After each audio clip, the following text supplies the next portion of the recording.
Muy buenas noches, bienvenidos, bienvenidas un jueves más a este vuestro programa Hablando Abiertamente. En la noche de hoy nos vamos a meter en el fascinante mundo de la música, pero a veces estamos acostumbrados a ver siempre solo el cantante, la voz cantante como se suele decir en la música, pero a veces nos olvidamos de los grandes profesionales, los grandes artistas que se esconden detrás de esas voces que llenan el escenario. Y en la noche de hoy tengo un invitado, ya un amigo, que hace que esas voces suenen de una manera diferente, de una manera especial. Le da su toque musical hablando. Y quiero que lo conozcan en profundidad. Seguro que la cara le va a sonar un montón, que él dice no le gusta verse en la tele ni nada de eso, pero que la gente lo saluda y sabe, ya me han visto, ya me han visto. Sin más, le damos la bienvenida, las buenas noches a Alexis Canciano. Buenas noches, bienvenido. Muy buenas noches, bien hallado. Gracias por aceptar la invitación. Por favor. Y antes de empezar, porque todos te conocerán detrás de un piano, por lo general, que siempre detrás de un piano, pero para los que todavía no conocen a la persona que está detrás de ese piano, ¿quién es Alexis Canciano? Alexis Canciano es básicamente un pianista con inquietudes musicales, con inquietudes creativas, que no solamente toca el piano, sino también desempeña un papel de arreglista, un productor musical, etcétera. Así que eso básicamente es Alexis Canciano. Naciste en Cuba, estudiaste música en la Escuela Nacional de Arte. ¿Cómo recuerdas esos primeros años de formación y por qué elegiste el piano y no elegiste otro instrumento? Bueno, de atrás para adelante, yo en principio quería estudiar violín, fíjate. Pero al final los profesores y mi familia me dijeron, no, el piano es un instrumento más completo, no sé qué. Y bueno, al final me decanté por el piano. Con 8 años no tienes mucha autoridad para decir lo que tienes que hacer, y en esa época menos todavía. Y bueno, ¿qué recuerdo de mi etapa? Bueno, recuerdo unos compañeros fascinantes, hoy día son mis amigos. Hoy día me he reencontrado con mucha de esa gente que estudió conmigo con 8 años, incluso algunos me lo he encontrado aquí en Gran Canaria, fíjate. Luego en la parte, digamos, en la parte del estudio medio también tengo muchos compañeros que hoy día son mis amigos y de la efervescencia musical que había en la escuela. Sobre todo la gente que estudiaba percusión y otros instrumentos, era gente que continuamente estaban trayendo lo último que se usaba, las últimas armonías. En fin, una etapa muy bonita. Y en esa época, en esos inicios, ¿quiénes fueron tus referentes o maestros musicalmente hablando? De la familia, vamos por parte, ¿de la familia vienen antecedentes musicales o no?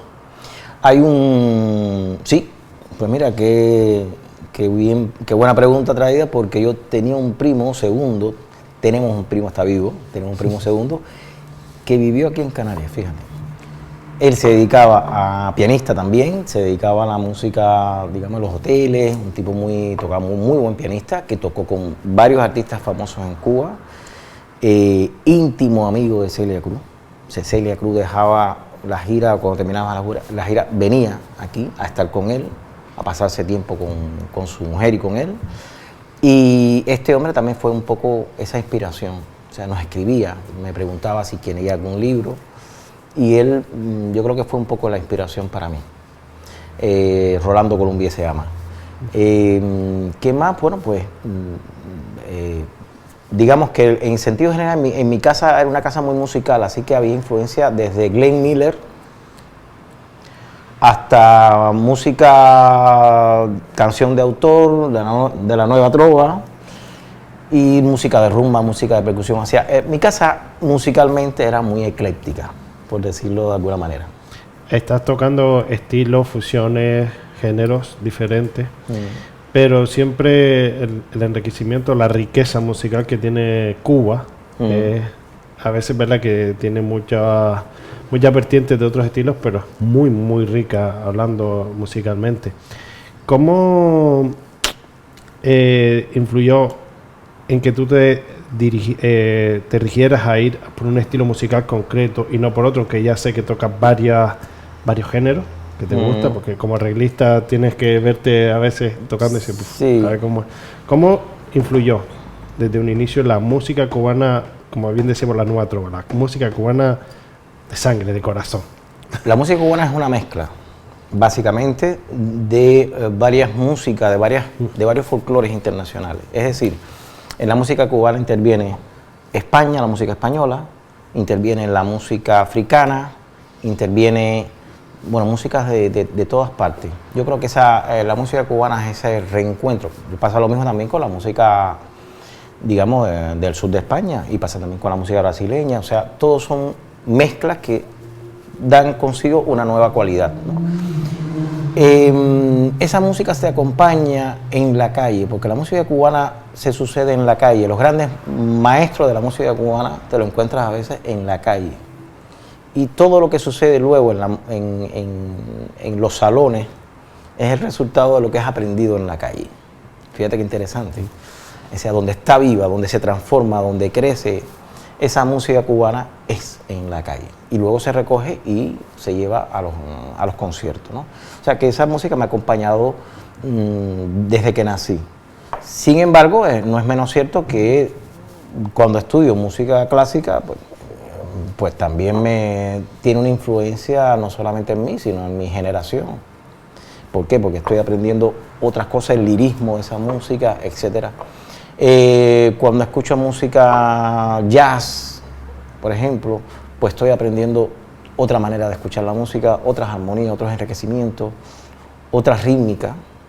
Y yo creo que lo importante no es poner una etiqueta de lo que estás haciendo, sino lo que estás haciendo, el mensaje que quieres trasladar. Y justamente el trasladar, vamos a vincular eso. 1993, más o menos, te afincas, te asientas en Gran Canaria, Las Palmas. ¿Qué te trajo a la isla y qué significó para ti en tu carrera profesional y por qué elegiste Las Palmas para proyectarte musicalmente? Bueno, después de la caída del muro de Berlín, cae todo el mundo, digamos, comunista o socialista, como quieras decirlo. Esto causó un derrumbe económico en todos los países que estaban al paraguas de la Unión Soviética, que ya dejó de existir. Hasta ahí dijo, se acabó la Unión Soviética y vamos a coger por otro camino, ¿no? Entonces, ese declive cogió a Cuba y la destrozó. O sea, yo recuerdo estar en una situación en Cuba muy precaria, o sea, de estarla pasando mal y no ver un futuro. Entonces decidí trasladarme, hacer un traslado económico, no tanto político, que ya de política podíamos hablar con qué estoy de acuerdo y con qué no estoy de acuerdo, pero sí un traslado que me permitiera vivir, tener un futuro, ver. Y tenía varias propuestas encima de la mesa. Yo recuerdo que en el 92, 93, yo tenía varios países que me habían propuesto, o sea, gira, y no tenía claro dónde iba a estar. Uno de ellos era Chile, otro era México y estaba también Canarias. Ya mi tío vivía aquí. Justamente en el 93 creo que o el 92 había abandonado la isla y había vuelto para Madrid. Pero siempre me hablaba por carta y me mandaba fotos de, oye, mira esta gente que son maravillosos, oye, que esta gente que son de esta manera, oye, que mira que el aguacate que lo encontré aquí, oye, que esto, que lo otro, que mira que compartimos. Y siempre había como esa curiosidad. También mis vecinos en Cuba, pues muchos de mis vecinos eran descendientes de canarios. Entonces, no me hablaban demasiado sobre Canarias, pero sí me decían ciertas cosas. Oye, pues que el clima es maravilloso en Canarias. Oye, pues tú sabes que a pesar del calor de Cuba, en Canarias es donde era mi padre, no sé qué, aquello era maravilloso. Y por azar, pues se dio el viaje para acá, la gira para acá, estuve por aquí, vine por carnavales, fíjate, y yo me quedé fascinado con la isla, quedé fascinado por la belleza de la isla, yo quedé enamorado de la isla. Y a esta altura tengo que agradecer muchísimo el recibimiento, la oportunidad, la cual día a día intento responder, trabajando, dando lo mejor de mí, haciendo cada vez mejor música, siendo mejor persona, etcétera, con esta isla y con España en general, por haberme adoptado como una persona más. El adoptarte, pero bien dices tú, tenías opciones, para trasladarte o afincarte, como solemos decir nosotros, afincarte como tu lugar de residencia, vale, eliges Canarias, pero no has parado, has viajado por países como Alemania, Suiza, Portugal, Venezuela. ¿Cómo ha sido llevar la música a esas diferentes culturas, esos diferentes países? Porque son tan un contraste, ¿verdad? Que los latinos te metas donde te metas, da igual, Europa, Asia es querida, es conocida, es un boom. ¿Cómo fue esa experiencia? Lo interesante siempre es llevar algo creíble desde la verdad a otras culturas, ¿no? Entonces, bueno, yo creo que no solamente he viajado llevando la música cubana, sino también he viajado, después que estoy aquí en Canarias, con varios grupos. Es verdad que he viajado con grupos haciendo música latina, pero también he viajado, por ejemplo, con Mestizay, ¿no? Mestizay hace esta mezcla, este nuevo folclore canario, estas nuevas canciones. Y yo creo que, fíjate, viajé a Mestizay a Cuba e hice en Cuba varios espectáculos que ellos producían y la gente, yo recuerdo que la gente se quedó fascinada viendo a Mestizay, escuchando a Olga, escuchando a Luis Morera. O sea, el público se puso de pie en el Teatro García Lorca con Luis Morera. O sea, y éramos todos, pero ¿y esto cómo es? O sea, la gente, yo creo que es una vez más que ha demostrado que la cultura, el arte, es un idioma universal. Yo creo que es lo más importante que queda. Yo creo que todos nos entendemos más allá de los idiomas mediante la música, mediante la cultura, mediante la literatura. Todo esto es mucho más transversal de lo que creemos realmente. Pero lo que dices tú, como siempre lo hemos dicho, la música es literatura, es poesía con ritmo. La gente siempre lo pone, esa similitud, nosotros decimos poesía, escritura. Ponle música y verás. La belleza se entiende en todas partes. Eso es. Y justamente hablas de eso, de llevar Mestizay a tu tierra, ponen al público en pie, pero algún otro concierto, algún país que digas tú, Dios, ¿te sorprendió la reacción del público? Ya sea para bien o para mal, pero que te sorprendió la reacción del público. No me esperaba. Un lugar que me sorprendió, África. Por ejemplo, en Kinshasa, Zaire, yo me quedé fascinado porque ellos prácticamente era un entendimiento absoluto. Parecía que habíamos estado ahí. O sea, fue un espectáculo. Estuve con Tropicana y las actuaciones fascinantes. Otro lugar que nos quedamos, que yo me quedé personalmente asombrado, fue, por ejemplo, en una gira que hice en Perú. Llegamos a un sitio súper recóndito, salió una afroperuana y empezó a bailar y parecía que yo bailando con ella, porque ya aquí hicimos la actuación, estuvimos por ahí con la gente, sonó otra orquesta, empezamos a bailar y ¿quién te enseñó a bailar? Y dice, no, nadie.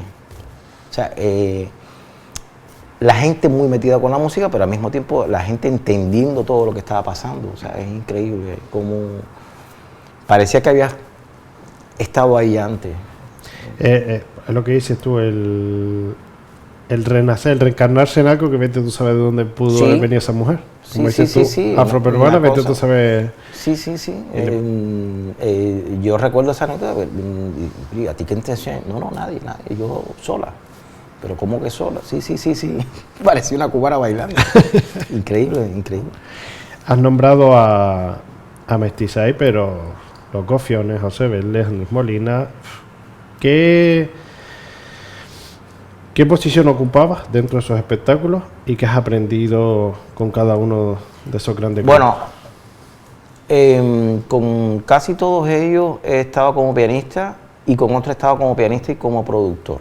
He tenido la suerte, he tenido el honor, por ejemplo, de hacer el disco de los Gofiones, de participar con José Antonio Ramos, con los Mestizay, como dije antes, con José Vélez produje el disco por los 50 años de él, ¿cómo se llama? Canario Latinoamericano. Y yo recuerdo, tengo hermosos recuerdos de este proceso, el proceso creativo en que estás en el estudio. Tengo 1000 anécdotas. a cuál más entrañable. Y lo que sí te puedo decir es que es un aprendizaje.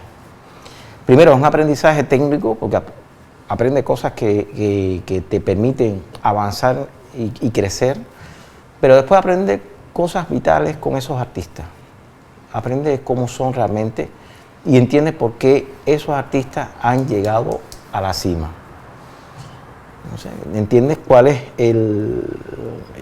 la escalera que han utilizado y la impronta, la parte humana que tiene, que es muy grande, la verdad que tiene. Y entiendes cómo ellos cantan, pero llevan digamos, esa verdad de vida, vital, proyectándola en sus canciones. A veces es lo que siempre decimos, el mito a veces hay que conocerlo detrás. Sí. Porque a veces lo ves en un escenario egocéntrico, no se le puede preguntar, ¿no? Tal, pero después lo que dices tú, después se te vas al mito, porque dices tú, es humano como cualquier otro. Como cualquiera, y con sus cosas igual, pero sí notas que tienen una sabiduría, tienen una obsesión, quieren siempre tener el mejor producto, quieren ofrecer, tienen un compromiso muy grande con el público, muy grande, y eso yo creo que es lo que los lleva al éxito, la excelencia. El exigirse cada espectáculo algo más. Sí. Como se suele decir, la perfección no existe, pero ellos la buscan. Porque a veces siempre hay algo que no cuadramos, pero siempre buscan la perfección. Eso estamos hablando con los que conocemos en las islas, más conocidos, más cercanos a nosotros, pero también has estado con figuras internacionales como Rey Ruiz, Luisito Carrión, Manny Manuel, Grupo Nietzsche, Servando y Florentino. ¿Cómo es también compartir con ellos ese tipo de espectáculo? Porque si ponemos en balance, y tú como arreglista, como director musical lo has podido comprobar, a veces no es lo mismo en la inversión, perdonando que toquemos el dinero posible, no es lo mismo a veces una inversión en un producto canario a un producto internacional, que tienes un escenario, que tienes una puesta en escena totalmente diferente. ¿Cómo es ese balance que tú puedes hacer comparativo? ¿Más presión? Sí, si sale mal es más amplificado. O sea, cualquier persona va a tocar en un bar y si sale mal, bueno, salió mal para 4 personas, pero este es un escenario hiper grande. Si la cosa sale mal, pues sale muy mal, bien amplificado. Pero al final, lo que te decía, por ejemplo, con Rey Ruiz, que es cubano, que es un artista también salsero de talla internacional, es un tipo que yo recuerdo estar ensayando en Tenerife y el hombre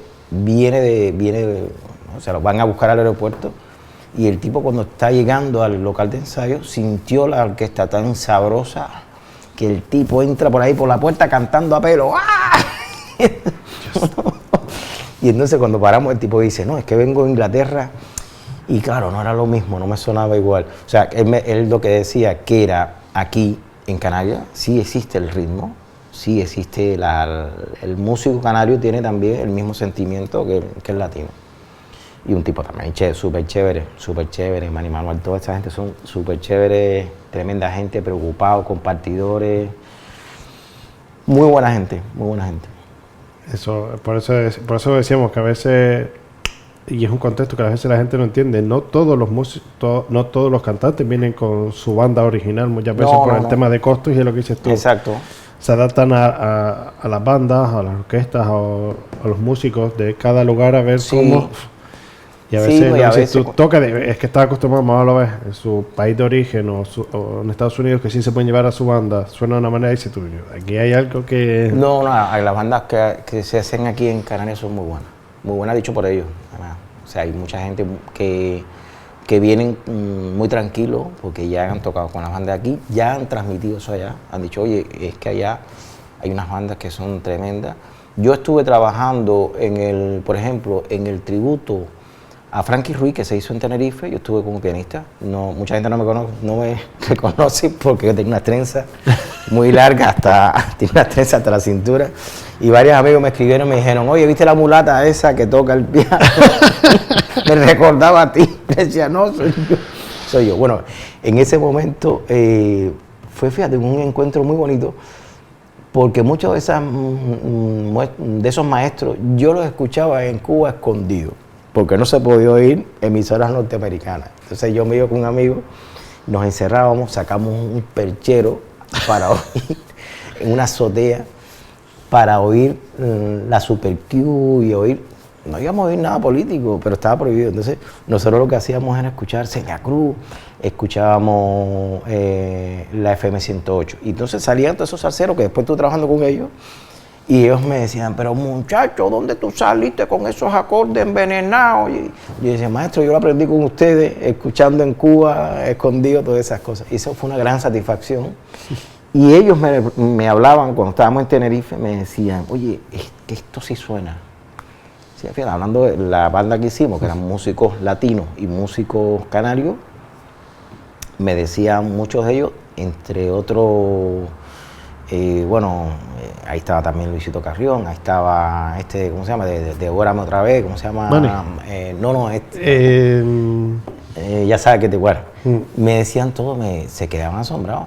Estaba Luis Enrique también, y me decían, oye, esto suena de verdad, esto aquí está currado. O sea, el sentimiento es el mismo. Yo creo que una de las cosas que hace que yo me decante y me quede en Canarias es porque compartimos la misma idiosincrasia. No hay diferencia, apenas, no sé, a lo mejor un poquito el acento, y no es para tanto, con el cubano. O sea, somos iguales, pensamos lo mismo, tenemos los mismos santos, tenemos las mismas religiones, tenemos las mismas inquietudes, y entonces eso es lo que me hace quedarme aquí. Y tenemos la misma música también, ¿sabes? En el sentimiento. Y tú bien lo dices, y ahora que lo nombras, haciendo mención, Canarias, Europa, siempre se ha sabido que toda la música latina, telenovelas, todo lo que venga de Sudamérica, producción sudamericana, se testa en Canarias. Si es querida, es aceptada en Canarias, ya meten el boom a España, Europa y el resto, pero si en Canarias no funciona, ya saben que fuera no... Absolutamente. Canarias para Europa, ahora mismo no tanto, pero para Canarias para Europa, lo que Puerto Rico para Estados Unidos. Es decir, me lo decían los vendedores de discos, ¿no? Los grandes productores decían, mira, nosotros testeamos las cosas que van a gustar en Estados Unidos o en Puerto Rico. Lo mismo que hacemos aquí. El Corte Inglés de aquí era el Corte Inglés que más vendía música, cuando se vendían discos, de toda España. El Corte Inglés de aquí. En aquel momento Discos Node y el Corte Inglés eran el boom musical para vender CDs aquí, que ya vino lo digital y... Sí, ya cambió todo, ya cambió el sistema, pero yo creo que sigue siendo... las islas, la comunidad canaria sigue siendo un lugar que consume mucha música. Y una cosa también que me llama la atención, y te lo digo como extranjero, o sea, como alguien que viene y dice, ¿qué pasa aquí? Te puedo decir que es el sitio con mejores cantantes por metro cuadrado. O sea, Gran Canaria, las Islas Canarias, la comunidad canaria tiene un talento para cantantes con la voz, tiene un talento increíble. Aquí consigues cantantes fabulosos, todos diferentes, todos cantando diferentes estilos, en inglés, en español, no sé qué. Yo creo que aquí hay una cantera a nivel internacional que el día que alguien ponga dinero para echar para adelante esa industria, no va a fracasar. Sí, pero has dado, como se suele decir, con el talón de Aquiles y llamémoslo como lo llamemos, que a veces tú eres cubano y lo sabes, pero a veces se valora más lo de fuera, se invierte más en lo de fuera, sin valorar realmente el talento que existe en las islas. Eso lo sabemos todos, que a veces te planteas, si tú tienes un artista que te llena un escenario como el que más, o telonero, que te llena más un telonero canario que el propio artista internacional, y invertimos más. Que nadie me malinterprete. Para nosotros es encantado que vengan artistas internacionales a nuestras islas, que solo los vemos por la tele o en videoclip. No te digo que no, pero a veces debemos hacer una pequeña reflexión de decir, a veces en Canarias debemos plantearnos que tenemos muy buen talento. Sí, pero todo esto se mueve con una industria. Es decir, a lo mejor tenemos las mejores, es un ejemplo que voy a poner, no le estoy diciendo, pues iba a decir, tenemos las mejores vacas, ¿no? Es decir, podemos tener el mejor ganado, pero sin embargo el que hace la hamburguesa es otro señor, ¿no? y el que exporta a lo mejor. ¿Cierto? Es decir, tenemos la materia prima, pero tenemos que convertir esa materia prima en un producto. Y eso se hace con una industria. Se hace bueno, no es fácil tampoco, no es fácil. ¿Qué hay que hacer? Bueno, pues crear las condiciones para que vengan los business angels o venga la gente de pasta a decir, pues mira, esa niña me gusta cómo canta, mira, ese niño me gusta cómo canta, pues vamos a hacer aquí, yo qué sé, un Índigo o lo que sea. Pero en este mismo municipio donde estamos, aquí hay unos cantantes increíbles, increíbles.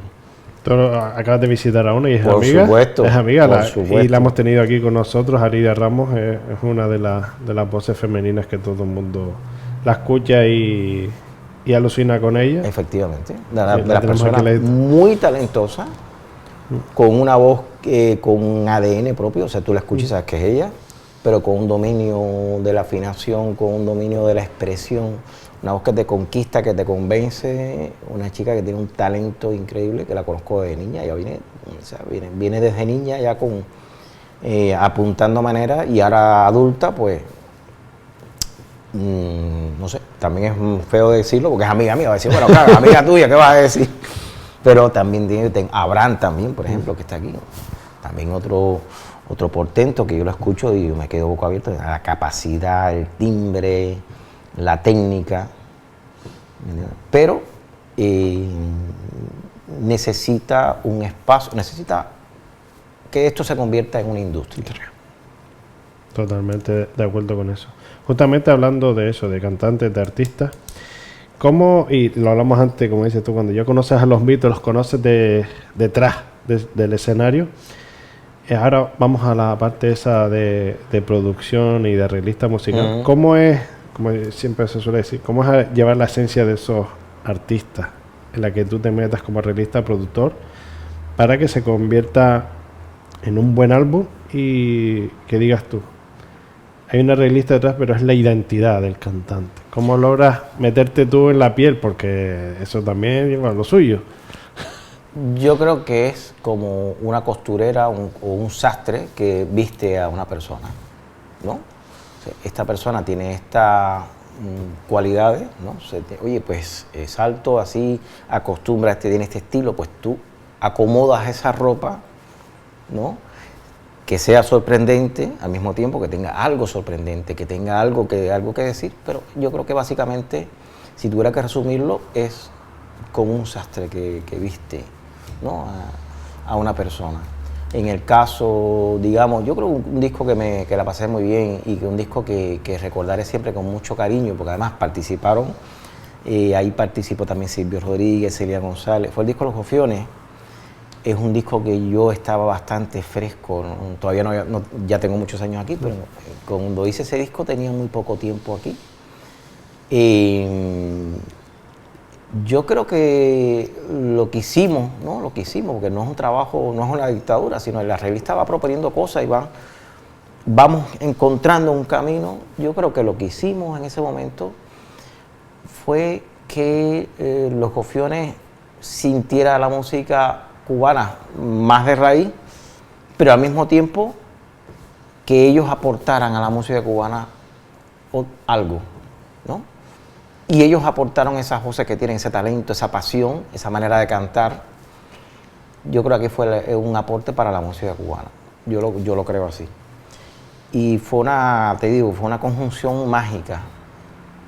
Hay anécdotas muy graciosas. No sé si tengo tiempo de contar una. Aprovecha.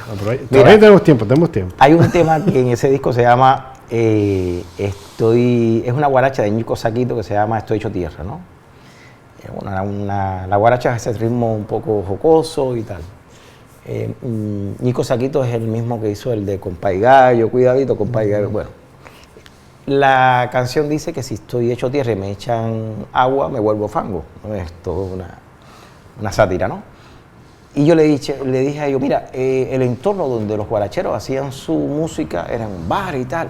¿Qué tal si grabamos un murmullo de ustedes como si estuvieran en un bar para que sea real, no copiar un murmullo, que sean de ustedes mismos, y grabamos encima?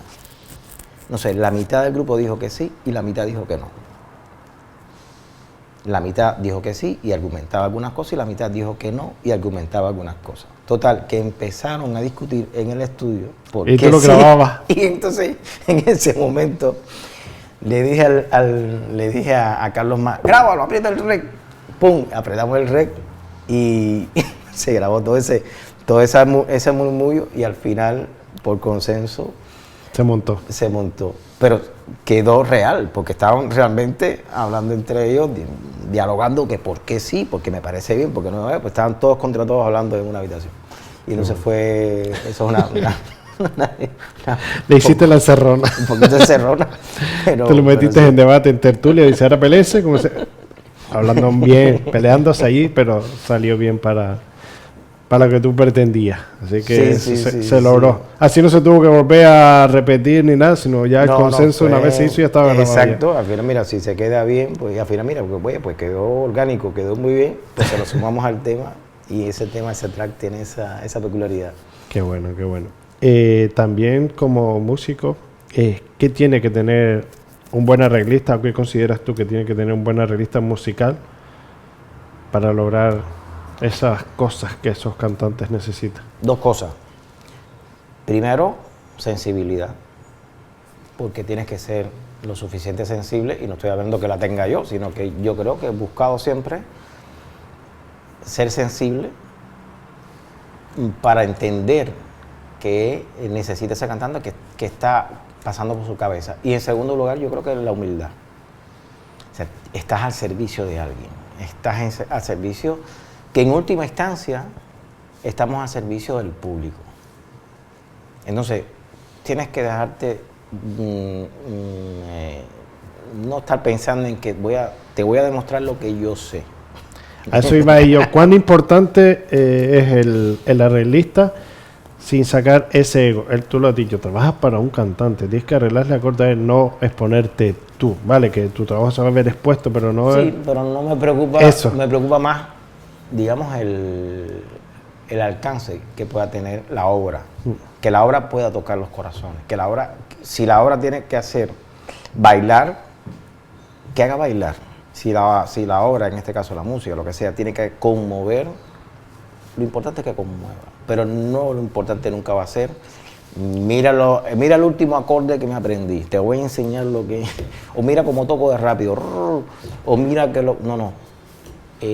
Lo verdaderamente trascendental, lo que se va a quedar es el todo. O sea, el todo, la voz de ese cantante, o si es un cantante o lo que sea, o si es un intérprete, si es un músico, lo que sea, un instrumentista. El todo. Yo creo que el todo es lo importante, ¿no? La obra en sí. Ahora, que dentro de eso tienes una capacidad virtuosa para demostrar ciertas cosas, porque estamos hablando en ese idioma, bueno, también. Pero sin irte de esa línea, de tener claro esa... Y para eso hace falta una gran humildad de estar donde tienes que estar, ¿no? De pensar, mi papel es este, no puedo ahora, espérate, que te voy a enseñar yo, quítate que te voy a enseñar. Quítate tú para ponerme yo. Exacto, te voy a enseñar quién soy, porque yo soy, yo creo que eso es lo más importante. Eso es. Y hablando justamente de eso, ¿cuál es el reto en producción musical? Ya nos meteremos ahora en otro tipo de producciones. ¿Cuál es el mayor reto en producción musical en el que te has enfrentado hasta el momento? Que seguro que hay muchos intensos por delante, pero hasta el momento que digas tú, que ahora lo pienses y dices, Dios, a lo mejor en otro momento me lo hubiera pensado, pero lo hice, pero un reto así que digas tú, yo creo que cada vez que haces un disco o que te planteas esto, no tienes certidumbre ninguna de lo que va a pasar, no tienes certeza de oye, pues sí, es esto, tengo las papeletas compradas y esto es lo que va a pasar. No lo sabes. No lo sabes ni siquiera. Si lo supiéramos, bueno, pues sería más fácil. Yo creo que, por ejemplo, trabajar con los Gofiones ha sido también esa, no sé si le puedes llamar inocencia, ¿no? De decir, yo lo puedo hacer. Y eso tiene un punto de inocencia, de decir, bueno, que tú... O sea, si yo me miro ahora y miro pasado, yo me diría, ¿y tú qué sabes? ¿No? Que estás tocando un grupo que es que es una vaca sagrada aquí, ¿sabes? Son los exponentes del folclore aquí, son la gente que salvaguarda de alguna manera la tradición canaria. La tradición canaria, son una gente que tiene una... ¿Qué tú te vas a poner a hacer con esa gente? Nada, mira, sal de ahí. Por ejemplo, con Vélez también, con José Vélez, o sea, para mí también fue un gran reto, porque es un señor que tiene una carrera como una catedral. Y yo tuve esa, no sé, él me lo permitió, por supuesto, pero yo fui el que le dije, esta es la canción.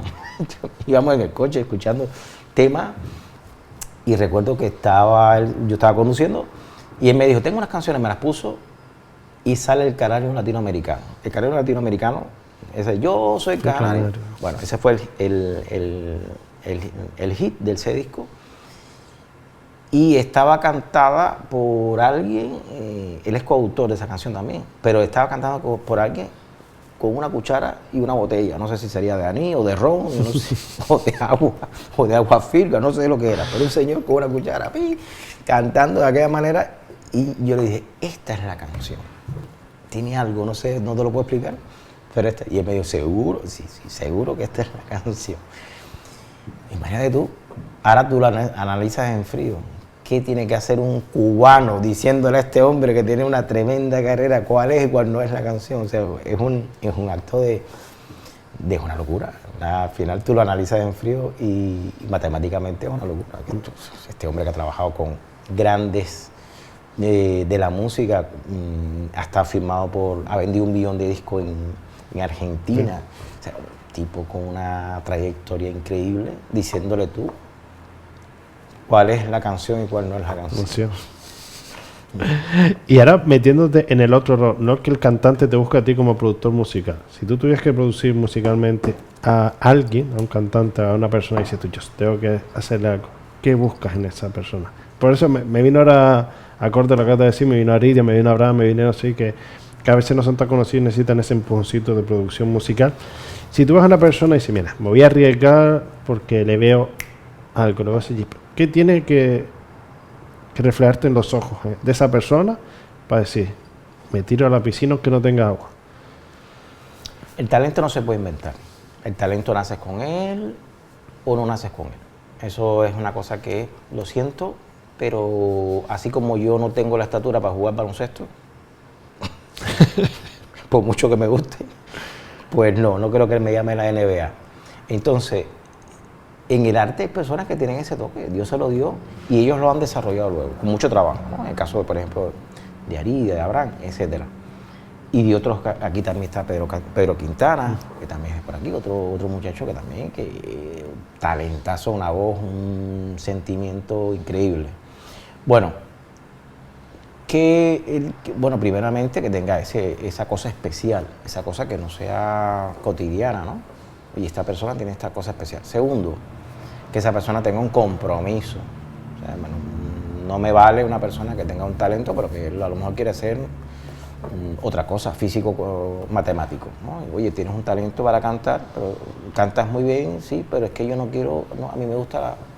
Entonces, eso, compromiso con lo que quieres hacer. Y tercero, y muy importante, que tenga los pies en la tierra, que sepa que meterse aquí es mucho trabajo. O sea, no solamente que si te gusta, yo quiero hacer esto, ¿verdad? Sino que sabes que esto es muchísimo trabajo y una competencia feroz también. Porque en estos momentos la música, como muchas artes, es muy democrática. Cualquier persona en su apartamento hace un disco, o hace una canción, hace un single. Entonces, ya no va esto de que tengas talento, sino va de mucho trabajo, mucho compromiso con tu público, mucha sensibilidad y mucho estar ahí, mucho manejo de las redes sociales. Ahora nos meteremos, porque la siguiente pregunta iba enfilada por ahí. ¿Ha grabado en estudios o producido en estudios de grabación Madrid, Gran Canaria, sí, Tenerife? Y en estos años, ¿cómo has visto evolucionar la producción musical, justamente hablando de eso?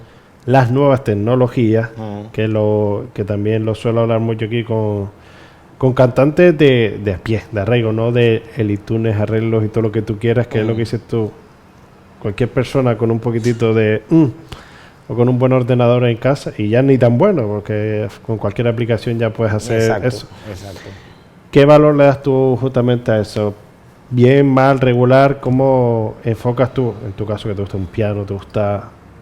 También harás tus arreglos digitales, como todos los profesionales hoy en día que se readaptan a la actualidad, a las nuevas tecnologías. ¿Cómo ves tú ese avance de producción musical hasta las nuevas tecnologías de hoy? A ver, hay, como dije antes, una gran democracia. Y como pasa en todos los sectores, está pasando en el auto, por ejemplo, en el sector automotriz, el coche más vendido en el año pasado fue el Sendero, me parece, el Dacia, ¿no? Dacia. Sí, fue el más vendido. ¿Por qué fue más vendido? Oye, porque a lo mejor yo lo que necesito como usuario de un coche es ir del punto A al punto B. Yo no necesito un Mercedes-Benz. Yo lo que necesito es del punto A al punto B. Y este coche con estas prestaciones me lo permite. Y fíjate que ese coche es de los que tiene un margen muy bajo. Pues lo mismo pasa con la música. A lo mejor yo lo que quiero es divertirme. Yo no quiero elevarme tanto. Yo quiero llegar a ese bar, poner una música y ponerme a brincar. Y no me hace falta que me grabes con la mesa aquella ni te pongas sofisticado. ¿Me entiendes? Entonces, eso sí se puede hacer. Eso sí se puede hacer con estos instrumentos que están en la casa, con la inteligencia artificial, con el pequeño ordenador, no sé qué. ¿Que se puede ir un poco más allá? Claro, se puede ir un poco más allá también. Te cuesta dinero. Te va a costar un poco más de dinero. O sea, ya no estás en el Dacia, ya te fuiste un poquito más arriba. Más arriba. Ya le aumentaste las prestaciones al coche. Exacto. Oye, los plumas hay que pagarlo. Ya le pusiste. Oye, ya. Lo mismo, la música. Oye, que tú crees que tú puedes ir un poquito más allá que solamente comer perrito caliente. Porque todo esto que está haciéndose con el... como dijo no me acuerdo quién lo dijo, que esto era, oye, estos son perritos calientes, lo de los reggaetón, que a todos nos gusta, que a todos nos encanta el perrito caliente. Pero ya si tú quieres 5 Michelin, o sea... una estrella Michelin, una buena comida. Una buena comida, ya tienes que pagar. Hay que sacar el dinerito. Exactamente. No... ¿que puedas grabar en la casa? Sí, pero tienes que buscar un equipo en condiciones, un ingeniero en condiciones, etcétera, etcétera, etcétera. Es decir, sí hay más posibilidades para que tenga talento se deje ver, ¿no? Pero yo creo que no van a cerrar. Hombre, le van a quitar un trabajo a todos esos estudiantes, pero los estudiantes van a seguir funcionando sí o sí, porque se van a seguir haciendo grandes producciones. Sí, pero por eso te lo decía, porque volvemos a lo mismo, las nuevas tecnologías, igual que las redes. Ahora es una buena pre-campaña en redes. Y tú lo has dicho antes, para sacar un disco, una producción de 6, 7, 8 meses, y ahora lo que dices tú, el perrito caliente. ¿Lo tienes ahí? Es cada 24 horas, no te digo cada 24 horas, pero cada semana tiene que sacar un tema si quieren estar arriba. Es que yo digo que lo sacas como churro. Exacto. Usted dice en las redes, usted dice en las redes, se va a acabar el mundo porque viene un meteorito por ahí para acá. Y la gente no le hace caso, se ríe. Usted va a una televisión de carácter nacional y dice, se va a acabar el mundo, y ahí mismo es decir, ¿tienen la misma fuerza las redes sociales que un medio grande? No. ¿Puedes hacer ruido en las redes sociales? Sí. Pero ni esas producciones pequeñas van a sustituir a las producciones de una Beyoncé, la otra no van. Ellos no producen en pequeños. Ahora, que ha cambiado un poco todo el sistema, que ha facilitado que el artista pueda grabar en su casa, sí, pero el artista no graba en su casa con un ordenador, no sé, uno que tiene, no. El artista graba en su casa con un micrófono que le vale un pastón, de 3.000 euros hacia arriba, con un previo que le vale otro pastón, y con un ordenador que vale otro pastón. Y después se lleva esa voz, se la da un ingeniero que sabe muchísimo y que le cobra otro pastón para que se lo mezcle. O sea que no no es así esto. Yo creo que pensar que sí, que podemos hacer en casa una producción y competir con Luis Fonsi, yo creo que no. No, va a ser que no. La campaña, como se suele decir, o la promoción, ya que es lo siguiente. Pero sí tenemos una gran oportunidad, porque a lo mejor esa persona tiene un gran talento y con estas maneras que hay hoy día de poder producir en tu casa, hacer todas estas cosas, puede ser que te vea la industria y te contrate y empieza a hacer bolos y te ve tu vecino y te ve el otro y haces un séquito de personas que permite que una independiente o una multinacional te contrate, ¿entiendes? Por lo menos lo que dices tú, verte, o lo aprovechar, como decimos ahora, haciendo también mención a los canarios, los talent shows que se suelen hacer. Exacto. Tú no sabes quién puede estar entre el público o quién te puede estar viendo a través de la tele, que digas tú, esa noche suena el teléfono. Efectivamente. Y en el último caso, o sea, por mucho que tú hagas inventos en tu casa y le pongas autotune, le pongas todas estas cosas, después tienes que salir a un escenario. Ahí es donde tienes que dar la cara de verdad. Y la voz, lo que hemos dicho. Exacto. O sea, esa es la prueba de fuego. Qué bueno estuvo eso, sí, pero ahora tienes que salir al escenario y defenderlo. Y defenderlo nervioso, porque a lo mejor lo grabaste en tu casa, relajado, con la nevera cerca.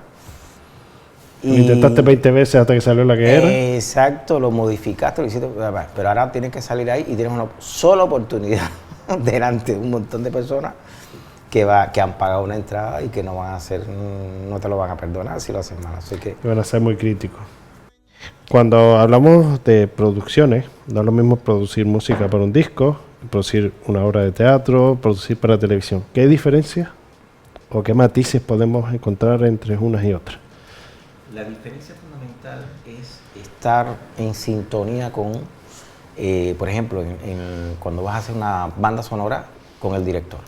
Saber qué está buscando el director, qué quiere decir el director y a partir de ahí tú abstraerte y dar eso que está buscando el director, ¿no? Si está buscando subrayar una emoción determinada o alejarse, porque muchas veces todo lo contrario, alejarse. Entonces es un trabajo precioso porque tienes que crear de un poco de la nada, estás escuchando. Otras veces, cuando haces una cosa para televisión, lo que tienes que tener en cuenta es comunicar a los músicos con que estás trabajando qué queremos hacer, cómo vamos a ayudar. O sea, yo creo que lo importante en ese caso es ser muy rápido, decir, oye, por aquí, vamos por aquí, oye, vamos a buscar esto, oye, y que la gente también haga un gran equipo, crear un gran equipo en televisión. Y luego, cuando haces un disco, es un trabajo más artesanal, es un trabajo que vas a veces probando cosas y vas haciendo experimentos, quitando, poniendo, vas armando algo, ¿no? Y justamente cuando hablamos de, como bien dices, has trabajado en producciones, también has colaborado en Clave de Jazz, programas de televisión como sí. Clave de Jazz. ¿Cómo, y muchas veces sabemos el formato, los falsos directos, los enlatados, como lo queramos llamar, a veces, ¿cuál es la diferencia de justamente cuando montas un espectáculo para televisión o que tienes esa imagen de, repetimos, a un vivo, un directo que dices tú, como sale, sale? Ahí es el problema. Bueno, lo que pasa es que cuando haces un espectáculo que vas a hacer en directo, hay más ensayos. Muchas veces la televisión no tiene tiempo. O sea, la televisión todo a 1000 por hora. El tiempo es oro y no tienes tiempo de ensayar muchas veces todo lo que tú quisieras. Cuando vas a hacer un espectáculo, sí. Ensayas, te preparas con más tranquilidad y bueno, la televisión, como es un formato determinado, tienes que cumplir con cuidado que la luz está por aquí, la cámara está por acá, este es el encuadre, esta es tu cámara, y entonces eso te acota, te mete dentro de un espacio. Y justamente hablando de eso, ellos tienen un planning en cuanto a cámaras, luces, pero a veces ¿cuánto hay de planificado o de improvisado en una música en vivo? En una música en ese momento en tele que dices tú, ¿y ahora por dónde puedo yo llegar a salir? ¿Pero en la televisión? En la televisión. En la televisión. Por lo que dices tú, por tantas variables, porque dices tú, fía, ahora volver a empezar, digo, ya, ¿y por dónde? ¿Cómo lo...? Yo no creo que... Bueno, he pasado por momentos de improvisaciones, pero lo que pasa es que la adrenalina está tan alta que es como si hubiera una antena ahí que todo el mundo se acopla. No sé, es una cosa mágica, fíjate. Es una cosa... He estado... mira, yo me acuerdo, ahora mismo me viene a la mente de tener unos ensayos con un cantante en Quiero ser como Pepe, y entonces decirme, no, esta parte no la voy a hacer, me la salto porque no sé qué, porque todo el mundo tachó la parte aquí, al punto los músicos tachando, pum, pum. Viene la presentación, las cámaras adelante, el hombre se le olvida y sigue cantando la parte que habíamos tachado, y rápidamente toda la orquesta, ¡bum!, lo siguió por ahí para allá, run, run, run, run, sin problema. Y cuando terminó, que apagan las luces, le dije, tú no me dijiste que... ¡Ay, se me olvidó por los nervios! O sea, yo creo que esa también es la suerte de contar con buenos músicos, con gente muy potente, es decir, yo creo que el mérito, fíjate, te voy a decir algo, yo creo que el mérito que puede tener un director no es lo bueno que sea el director, sino seleccionar a gente que sea muy buena, o sea, posiblemente mejor que él. O sea, pero como dices tú, te salva el percal en ese momento, claro, que te sigan tu locura, como dices, ¿por dónde vas ahora? Y lo mismo cuando vas a producir algo, o sea, tú vas a traer a Pepito que te haga, bueno, el ejemplo de los discos de Michael Jackson con Quincy Jones, él traía gente que eran bestias a tocar. O sea, y claro, eran tan bestias, eran tan creativos, que aquello rodaba, o sea, eran una creación así una detrás de la otra, o sea, salían las cosas. Y entonces esto es lo mismo, o sea, búscate un equipo que sea lo mejor que puedas, lo mejor que te puedas permitir. Ahora, hablando de tanta producción, de tanto recorrido, ¿en qué andas metido? Yo sé que en 20.000, bueno, tiene 20.000 fogones al fuego y a ver sí, cuál de las tortillas va a salir a ver si justamente primero, a ver como si digo yo. Alguna se pega. Eso, no, alguna se pega, no. A ver si alguna no se quema y salvamos el que la tortilla salga jugosa. ¿En qué andas metido? Bueno, últimamente quiero cocinar cosas que me diviertan mucho, cosas que tengan mucha verdad, que tengan mucho de mí. Eso parece un poco ególatra, pero no lo digo de mí en cuanto a yo, sino generacionalmente. Cosas que tengan con mi yo generacional. La gente que está en generación arriba, generación abajo conmigo. Y tenemos ahí unos cuantos proyectos. Tenemos unos cuantos proyectos en nevera. Pues tenemos un proyecto que acabamos de estrenar en TEA, en el Espacio TEA. Saludos para la gente del Espacio TEA, y ese proyecto se llama Sones y Utopías. Sones y Utopías es un proyecto que responde a un reclamo que siento, a veces cuando voy a trabajar, lo que hago es observar mucho cómo el público se comporta, lo que pide, lo que no pide, etc. Y tenía la sensación de que la gente estaba pidiendo rememorar un poco esas canciones de la nueva trova. Estamos en un momento que después de la dichosa pandemia, pues todos queremos divertirnos mucho. O sea, es como mi madre, somos más frágiles de lo que pensábamos, se va a acabar la vida, vamos a divertirnos. Vamos a darlo todo. Vamos a darlo todo. Bueno, pues, pero bueno, ya va bajando un poquito esa ola y la gente quiere volver a encontrarse con la poesía, con una música un poco más elaborada, con cosas. También queremos divertirnos, por supuesto, y cargar pilas, ¿no? Y tener bastante endorfina, ¿no? Pero eso me hace crear proponerle a mis compañeros, que son grandes músicos, grandes cantantes, proponerle hacer un proyecto que se llama Sones y Utopías, y que es traer estas canciones de la nueva trova cubana, porque con ellos cumplimos dos cosas. Primero, que no se olviden, y que estas personas de mi generación, de la generación de ellos, las recuerden, las vuelven a disfrutar, porque recordar es volver a vivir. Pero a la vez llevarle este mensaje a las nuevas generaciones, a esa generación de Aridia, que por cierto estuvo en esa presentación, se quedó fascinada, porque ahora mismo ya no se escuchan tanto. Entonces yo creo que es bueno recordar estas canciones, que pese a que pueden representar una orientación política determinada, yo creo que son bellas. Yo creo que ahora mismo no podemos decir, por ejemplo, la música clásica, a nadie se le ocurriría decir, pues yo no voy a escuchar a Juan Sebastián Bach, porque resulta que le está tocando a una iglesia. No, no, yo creo que lo importante es escuchar a Juan Sebastián Bach, la belleza que hay en sus obras, y que nos haga pensar en lo bello. Yo creo que es lo más importante. Esta canción, este repertorio de la Nueva Trova tiene eso. Yo creo que nos reconcilia con lo bueno que tenemos dentro, porque habla de la utopía. Totalmente, totalmente. Y lo que dices tú, y a veces volver a mirar hacia adentro de uno mismo, como decir, ¿dónde hemos llegado? ¿Qué era eso? ¿Dónde hemos llegado? Efectivamente, poner un poco de decir, oye, es que tenemos que querernos más los unos a nosotros, es que tenemos que reconciliarnos con el amor, ¿no? Sí, el sexo es muy bueno, pero ¿y el amor qué? Bueno, pues el amor también tenemos que reconciliarnos con el amor, con las buenas maneras, con las buenas causas, y ser mejor persona cada vez más. Yo creo que son también canciones que nos invitan a transitar.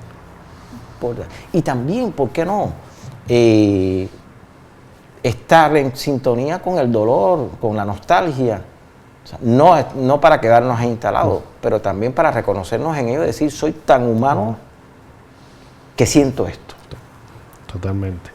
Y para ir acabando, antes de acabar las reflexiones finales, después de tantos años y como vives, como expresas la música, ¿con qué o qué te ilusiona cada día para seguir creyendo en la música, seguir diciendo, todavía amo la música, todavía tengo mucha música que dar todavía? Cuando haces música es como un panadero, ¿no? Yo creo que el panadero se pasa la noche ahí haciendo ese pan y al final compartes algo, no solamente es un alimento, sino que compartes algo. Cuando hago música hay algo de mí que se va en ese momento, pero obtengo de la persona algo también, aprendo. No sé, yo creo que mientras haya esa comunicación, que es en directo, o sea, la música grabada, una maravilla, me encanta hacer discos, me encanta producir música, le doy rienda suelta a mi imaginación. Pero cuando llegas al directo y a veces ni estoy mirando al público, pero lo estoy sintiendo. Fíjate, pasa una cosa muy mágica, tenemos como unas antenas y se crea un sentimiento colectivo, ¿no? Y ese sentimiento tan gregario, tan cívico, es lo que nos hace más humanos. ¿Qué canción o qué melodía le pondrías a tu trayectoria musical? No sé, a veces sonaría una música de Benny Hill, porque a veces momentos absurdos de mi vida, otras veces le pondría, no sé, cualquier música de miedo y otras veces al final yo creo que como mi vida es como la de cualquier persona, muy vieja. He tenido mucha suerte, yo creo que he tenido mucha suerte en la vida. Y creo que voy a tener vida mientras tenga curiosidad. Soy un curioso empedernido. Totalmente, yo lo comparto contigo. Como se suele decir, la curiosidad mató al gato, pero prefiero morir curioseando que no curioseando, como se suele decir. Y antes de acabar, ¿cómo te gustaría que te recordaran en el mundo de la música? ¿Aquí o allá? Pero me da igual, ¿dónde? Lo decías tú la recta final, como se suele decir, pero ¿cómo te gustaría que te recordaran musicalmente hablando? Bueno, yo no aspiro que tener una estatua de nada, sino yo creo que donde se puede quedar en una persona es lo que sea capaz de enseñar, compartir el conocimiento, compartir la experiencia, ahí se queda todo. Mientras compartas tu experiencia, yo creo que vas a estar vivo en lo que esa persona sigue para adelante, ¿no? Ahí no está la cosa. Seguir en la memoria y en el corazón de la gente. Debo decirte, porque voy con mi música, pretendo cambiar el mundo. No. Yo no creo que pueda hacer eso. Pero sí que alguien aprenda todo lo que pueda enseñar hoy día, todo lo que pueda compartir, como mismo lo han compartido conmigo. Y esas personas que han compartido su conocimiento, mis maestros, personas que he conocido, etcétera, siguen viviendo aquí en mi corazón, en mi cabeza, me acuerdo de ellos.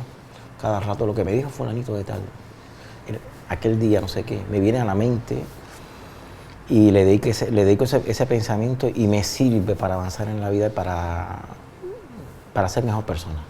Totalmente de acuerdo. Alexis, gracias por este ratito.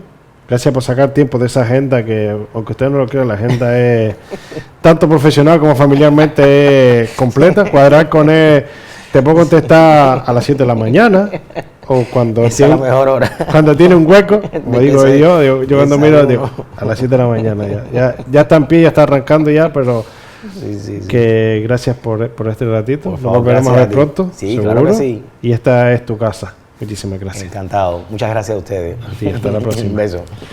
Y a ustedes, señoras, señores, espero no hayan pasado un ratito agradable, hayan conocido más en profundidad a Alexis Canciano. Ya cuando lo vean por la tele, tanto aquí como en otros sitios, en otras producciones musicales, dirá, le pongo cara, y ahora cuando salió por aquí, hola, él le va a decir, él no ve tele, pero le dirá, buena. Seguro que me vio, como él dice. Lo dicho. Nos vemos el próximo jueves.